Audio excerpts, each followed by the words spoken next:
Saya lihat masyarakat sudah membeli masker, saya juga datang. Saya bilang, oh saya juga harus mencegah sebelum terjangkit.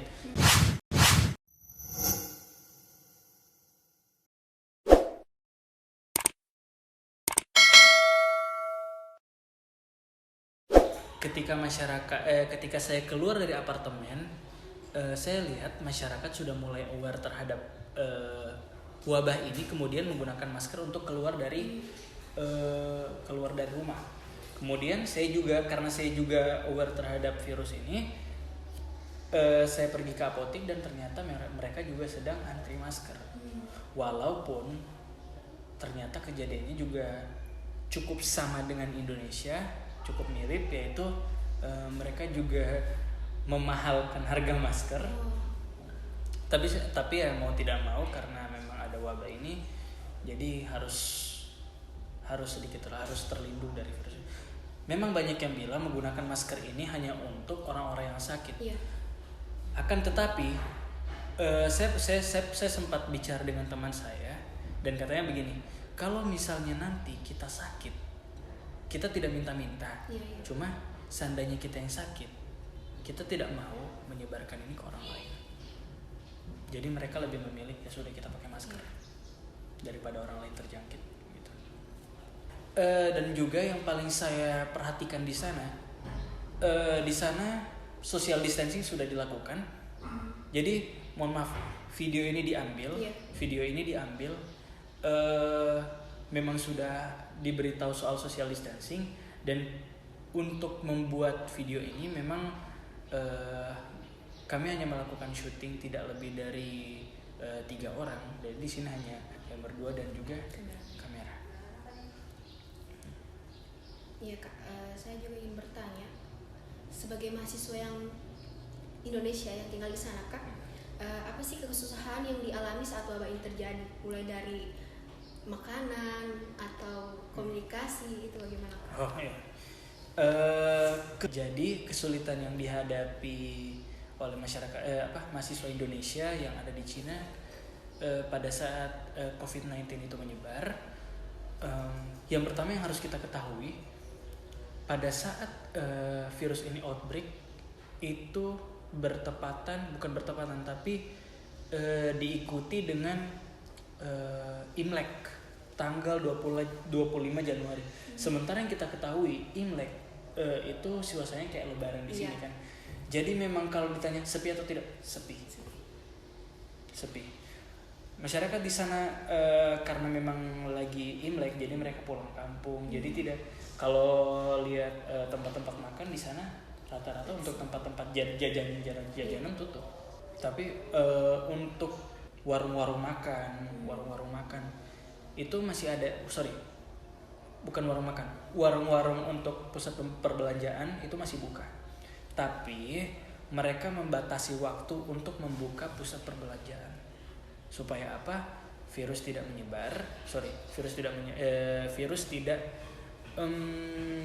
masyarakat tidak menimbulkan crowded di dalam. Ya, terus kalau misalnya kan dilarang tuh pergi ke supermarket atau minimarket, pasti dilarang kan? Atau tidak? Tidak dilarang, cuma kadang dibatasi. Terus kalau yang di mahasiswanya yang di tempatnya kakak itu pergi keluar langsung atau ada yang distribusikan?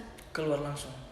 Jadi kami tetap keluar langsung, tapi ini waktu sebelum saya pulang, saya balik ke Indonesia, tepatnya di Gorontalo. Saya pulang sebelum bulan Februari.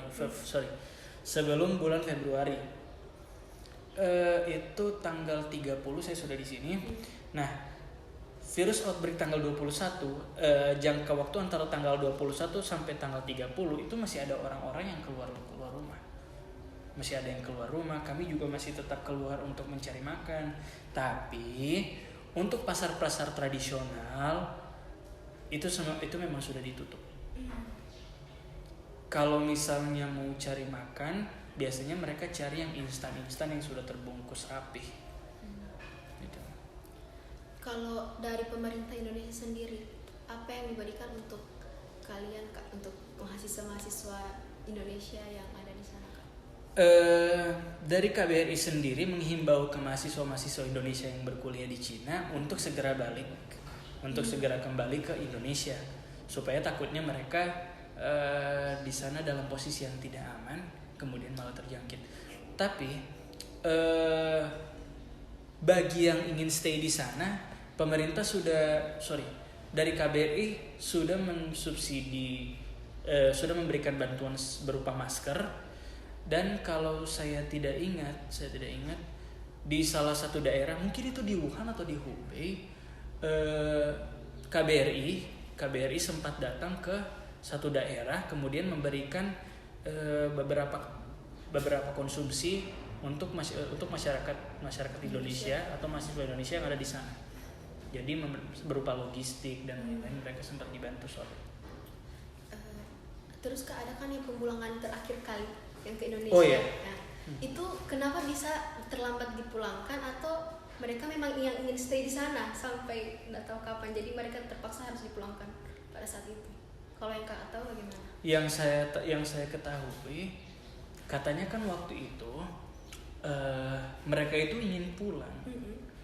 Hanya saja memang sudah di lockdown. Saya tidak ingat itu masyarakat Hubei atau masyarakat yang ada di sekitarnya, atau cuma itu masyarakat yang tersebar, mahasiswa Indonesia yang tersebar di Cina, atau cuma di bagian Hubei, Wuhan dan sekitarnya. Nah, jadi mereka di situ karena kalau tidak salah mereka itu, pokoknya yang saya ketahui, correct me if I'm wrong, mereka itu karena memang di daerah Hubei dan Wuhan sudah di lockdown, akhirnya mereka dipulangkan, dijemput dengan pesawat pribadi Indonesia, kemudian mereka datang ke salah satu daerah, saya lupa namanya, Natuna.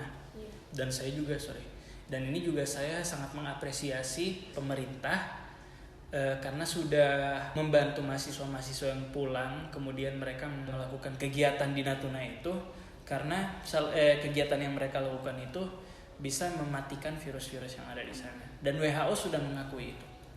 Kalau diboleh tahu kegiatan seperti apa? Seperti saya sempat lihat videonya, mereka sempat ada tiap pagi mereka olahraga, senam, terus habis itu ada aktivitas lapangan gitu. Terus makanannya juga diperhatikan. Jadi mereka sangat diperhatikan dan kesehatan mereka sangat dijaga. Kalau dari pemerintah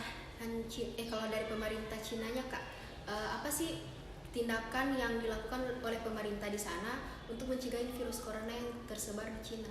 Oke. Yang mau saya utamakan di sini Wuhan. Saya hanya membahas Wuhan dari luar.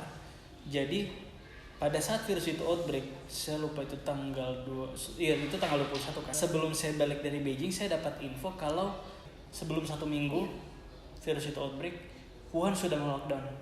Itu di lockdown total, tempatnya tidak ada, jadi semua dari jalur transportasi udara di bagian darat atau kayak tempat-tempat crowded di sana itu ditutup semua. Saya di Beijing pun begitu. Tanggal 24 saya ke Changcheng, ke tembok Cina. Besoknya malamnya saya dapat informasi kalau tembok Cina mulai besok tembok Cina akan ditutup. Kalau social distance-nya Kak, apakah masyarakat di sana juga mematuhi segala peraturan dari pemerintah? Sangat mematuhi. Saya harus apresiasi dengan masyarakat di sana yang aware dengan penyakit COVID-19. Jadi mereka melakukan social distancing. Kalau misalnya kayak transaksi jual beli, mereka menggunakan sarung tangan, terus habis itu pakai masker. Mereka sangat patuh dengan himbauan dari pemerintah. Kemudian melaksanakannya itu secara terang-terangan langsung. Terus banyak sih kayak yang melakukan aktivitas. Jadi yang saya harus akui juga, mereka melakukan aktivitas seperti biasanya, tapi mereka tidak lupa dengan menjaga kesehatan mereka sendiri. Kayak waktu itu pas saya di Beijing, saya ketemu saya naik taksi, terus saya sempat cerita-cerita dengan supir taksinya menggunakan masker. Sempat bicara soal masker, ternyata supir taksinya sudah stok 2 dus. Dia bilang kalau kamu mau ambil, kamu boleh ambil 2 untuk kemana-mana. Dia sampai menawarkan seperti itu. Indonesia kan Kak baru saja dinyatakan terjangkit virus corona 2 minggu yang lalu kurang lebih. Menurut kakak sih, apakah yang terjadi di Indonesia sekarang ini sudah termasuk parah tingkat penularannya? Oh, luar biasa sih. Jadi gini, soal Indonesia, keparahan Indonesia mengenai COVID-19, saya harus akui Indonesia masuk yang lumayan parah. Karena apa? Bukan soal berapa yang terjangkit, tapi berapa persen kenaikan dari yang terjangkit. Jadi Indonesia ternyata proses meningkatnya pasien yang positif corona itu sekitar 8%, dan itu termasuk tinggi. Bisa saya compare dengan Italia. Pada saat itu saya sempat lihat satu berita di mana Indonesia di compare dengan Italia. Memang Italia sekarang dalam kondisi yang parah-parahnya, parah sekali. Cuma mereka dalam waktu 20 hari kalau tidak salah, pasien yang positif itu masih bisa dihitung jari. Sementara di Indonesia dalam waktu 20 hari kita lihat sendiri berapa? Bisa lebih dari ratusan. Artinya tingkat keparahan dalam kenaikan dalam persentase kenaikan ini sudah lumayan parah. Ditambah dengan masyarakat kita yang mohon maaf, kadang masih tidak mengaplikasikan apa yang sudah dihimbaukan dari pemerintah. Kalau dari pemerintah kita, pemerintah Indonesia Kak, menurut kakak sih apakah mereka terkesan lambat dalam menangani kasus ini atau pemerintah sudah, kita? Iya, pemerintah kita. Pemerintah kita, saya rasa cepat atau lambatnya, jadi saya menilainya seperti ini. Ketika pasien positif corona itu masih dalam hitungan jari, kadang pemerintah masih belum terlalu aware terhadap ini, jadi kayak masih membiarkan ini berjalan seperti biasanya, masih banyak orang-orang yang berkeluyuran sana sini. Ketika kenaikan lebih yang seperti yang saya katakan tadi 8%, baru pada saat itu pemerintah mulai lockdown. Hentikan transaksi, kemudian tiba-tiba jalanan jadi sepi. Nah, lambat atau tidaknya saya sangat mengapresiasi himbauan dari pemerintah. Bahkan saya sempat punya fotonya. Jadi di rumah saya ada satu tempat makan. Mereka dapat surat dari pemerintah, itu ada tanda tangannya Pak Wali Kota. Itu sempat saya baca dan saya lihat juga himbauan dari pemerintah juga bagus, dan mereka kalau tidak salah memberlakukan itu. Saya lihat ya. Nah, jadi saya sempat baca surat edaran di salah satu rumah makan di dekat rumah saya.